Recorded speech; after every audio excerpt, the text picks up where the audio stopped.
ওপার বাংলার জনপ্রিয় চলচ্চিত্র নির্মাতা সৃজিত মুখার্জি এবার আলোচনায় এলেন সাগর পাড়ে এক তরুণীর সঙ্গে তার ছবি ভাইরাল হওয়ার ঘটনায়। ছবিটি সামাজিক যোগাযোগ মাধ্যমে ছড়িয়ে পড়তেই তৈরি হয়েছে জোর চর্চা। সবার মনে একটাই প্রশ্ন, কে এই তরুণী? ভাইরাল হওয়া ছবিটি মূলত একটি সেলফি, যা সৃজিত নিজেই তুলেছেন। তরুণীর ইনস্টাগ্রাম অ্যাকাউন্ট থেকে ছবিটি পোস্ট করা হয়েছে এবং ক্যাপশনে লেখা হয়েছে স্যার চোখের মধ্যে। এই তরুণী হলেন নবাগত অভিনেত্রী সুস্মিতা। সৃজিতের পরবর্তী ছবি লহ গৌরাঙ্গের নামরেতে তিনি অভিনয় করছেন। ছবিটি ওড়িশার পুরীর সমুদ্র সৈকতে তোলা হয়েছে, যেখানে গত মঙ্গলবার থেকে এই ছবির শুটিং শুরু হয়েছে।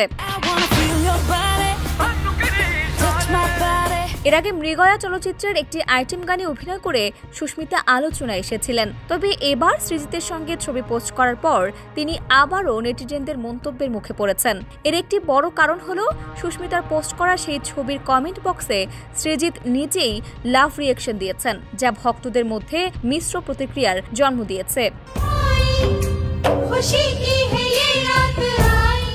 এদিকে লহ গৌরাঙ্গের নামরে ছবির শুটিংয়ে বিভিন্ন চরিত্রের লুকও প্রকাশ্যে আসতে শুরু করেছে। এই ছবিতে শুভশ্রী গঙ্গোপাধ্যায়কে দেখা গেছে বিনোদিনী রূপে, যিশু সেনগুপ্ত থাকছেন নিত্যানন্দ প্রভুর বেশে এবং গিরিশচন্দ্র ঘোষের রূপে অভিনয় করছেন ব্রাত্য বসু।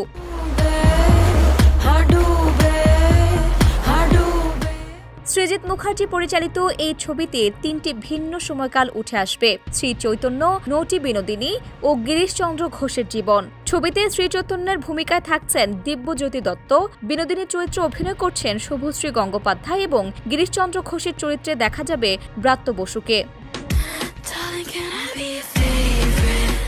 বিনোদন ডেস্ক, কালবেলা।